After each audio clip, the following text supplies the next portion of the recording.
Let's talk about what I'm going to say about them, because that's the thing that Democrats tend to get wrong. We're so worried about what they're going to say about us that we forget that we also have mouths that work. All right, the Michigan Senate race is getting absolutely insane, with Abdul El-Sayed leading in the polls, but not in the money spent. He just released a campaign video today talking about how he is being overspent by nearly 30-1, mostly from PACs and lobbyists. But in some good news, Abdul was also just endorsed by AOC in a crucial moment for this race that could really make or break the entire thing. But before we get into that, let's take a look at the campaign video where he talks about how much money is just being thrown against him in this race. I want to show you what it looks like to get outspent 30-1 by AIPAC's money. Detroit, 12-1. Grand Rapids, 28-1. Flint, 46-1. Lansing, 60-1. Traverse City, 230-1. Look, I knew I was going to get outspent by AIPAC, by the corporate PACs, and it's happening. But I've got something better than their money, and that's you.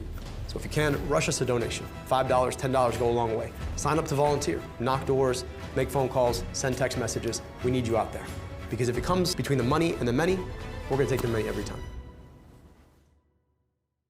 Outspent in dollar signs, but not in our hearts. Okay, AIPAC and all these other corporations will not be able to defeat the spirit of the progressive movement, and that is clear today by the endorsement from AOC. Now, many have their concerns and hiccups and hangups about AOC, and I don't blame them, but she is a extremely recognizable face within the progressive movement, and broadly speaking, she has a lot of sway among progressive voters. She's announcing today, saying online, "We are proud to endorse Abdul El-Sayed to be Michigan's next senator. Abdul is building a winning coalition by putting forward an agenda that speaks directly to working people." And then they say election day is the 4th. Head to goabdulforsenate.com to get involved. And this is a major announcement. According to Adam Carlson, this is AOC's first U.S. Senate endorsement of the cycle. In addition to their broad ideological alignment, if El-Sayed wins the primary and the general election in the swingiest of swing states ahead of 2028, it would give the progressive wing of the party proof of concept that the conventional wisdom of more moderate equals more electable bullshit that we've been hearing for so long has some serious holes in it. Of course it does. Right, this is Trump 2.0. We actually need fighters. Emma Vigilant also commenting on this, saying,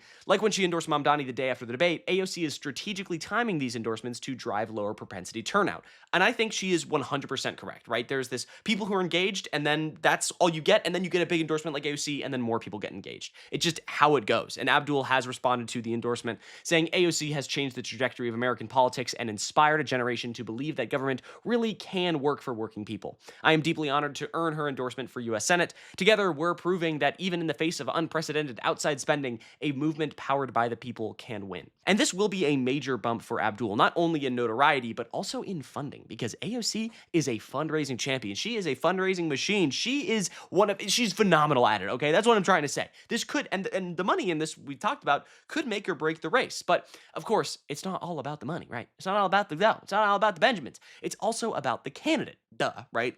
And Abdul El-Sayed has no shortage of just being a straight up badass, awesome candidate. Just take a look at this interview he did earlier this week. So let's go over some things that Mike Rogers, the likely Republican nominee, and Republicans who've already reserved $45 million in advertising are going to say about you. Let's talk about what I'm going to say about them, because that's the thing that Democrats tend to get wrong. We're so worried about what they're going to say about us that we forget that we also have mouths that work. So Mike Rogers is a guy who's never met a pharma lobbyist he didn't love. Like, he gets really mad when you call him a pharma lobbyist, but he spends so much time lobbying around with pharma lobbyists that you wonder whether or not he wanted to be one. And he hasn't explained how he made $14 million and moved to a McMansion in Florida. But during his time in Congress, because of the influence of the pharma lobby on him and the hundreds of thousands of dollars he took, this guy voted to raise prescription drug prices I don't know how many times, then helped to architect the legislation that turned into the opioid epidemic. I'm looking forward to forcing him to answer that question to Michiganders who lost family members, both because they could not afford their medication and because they died of opioid overdoses. I'm a doctor who rebuilt the health department, eliminated medical debt, and made sure that families had Narcan when they needed it. So I like my chances on that. Pulling no punches. Yes, more please, more. I love it. I love it. I love it. We love to see it. Mike Rogers is a schmuck and Abdul is calling him out for it exactly as he should, right? But it isn't just enough for progressives to fight Republicans, right? That would almost be too easy. The left is getting smoke not only from the Republicans and MAGA and all this, but also from their own Democratic Party leadership. And Abdul, again, in light of this AOC endorsement, talked a little bit about how he is going to stand up to the party leadership, the corporate Democrats, who for far too long have just stood idly by. He says, quote, he doesn't want to see me on the inside of the US Senate. And then he also says that he would call out, quote, the kinds of politics where we take money from corporations and AIPAC to run milquetoast campaigns and don't say anything about the problems that everyday people are facing. I think too many establishment Democrats are more afraid that I will win. That's really what they're trying to avoid. Yeah, that is a huge indictment on party leadership. And he's kind of right. He's kind of exactly right. And this isn't even unique for Chuck Schumer, right? Another candidate that he has been intentionally attacking and pushing against for the longest time, even though he won the primary, is Graham Plattner out in Maine, who just released this video calling out all of Washington for being corrupt, including Chuck Schumer. Take a look. So we've learned now that Donald Trump has made $1.4 billion off of his crypto scam. That's billion with a B.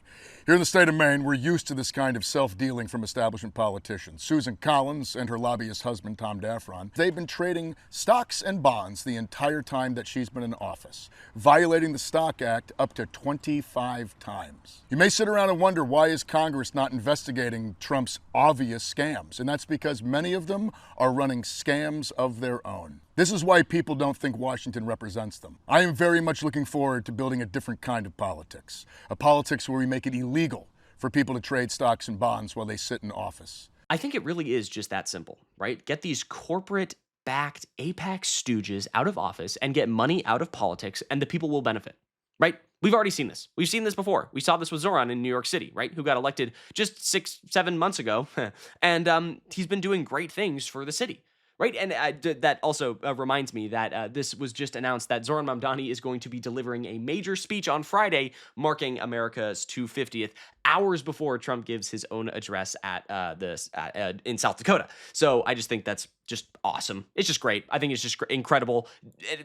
Of course, we're going to talk about it when it happens. Just wanted to point it out. That's awesome. But isn't it funny that Republicans are just completely melting down about AOC, Bernie, Zoran, progressives across the board, Abdul, Graham Plattner, and they're all calling them radical communists, you know, whatever it may be, when at the same time, these radical communists are the most popular politicians in the country by far, without even a doubt, right? It's just insane. It reminds me of this clip that I just saw that I'm going to share with you of Bill de Blasio just absolutely cooking Sean Hannity for this exact claim that, the scary Democrats when they're the most popular. That this does not seem so over the top that it's going to destroy your party. I think she, Mamdani, AOC, Bernie, Pocahontas, Mamdani, I think you guys are destroying your party. So I guess I'm okay with it. Sean, first of all, Bernie Sanders is at this moment the most popular political figure in America. A lot of people who voted for Donald Trump would very comfortably vote for Bernie Sanders too, because they want to see someone who's going to address the fact that their families are not doing well enough economically and their kids don't have enough future economically. And Donald Trump has not given an answer. Yeah, and what's extra funny about this is why the hell would we ever take goddamn advice from Sean Hannity? Yeah, oh yeah, let's take advice about how to run the Democratic Party from a career Republican who is financially invested and completely captured by the MAGA movement at large and is best friends with Donald Trump. Let's listen to that guy about how to run the Democratic Party. Yeah, sure thing. It's just all so ridiculous. I'm so glad Bill de Blasio just absolutely cooked his shit on this one. Great to see again. Just good things all across the board, good things coming. So be sure you support Abdul El-Sayed out in Michigan because he's running a dynamite race out there. But I think it's going to do it for me. Thank you so much for sticking around until the end. And if you want to see more progressives in the U.S. Senate, be sure to subscribe down below to join our fight here at U.S. Democratic Socialists. And also be sure to leave a like on this video and comment down below. I would love to hear your thoughts about this and more. So do all that good stuff and have a great day. I'm Iago Lashua. Have a good one. Goodbye.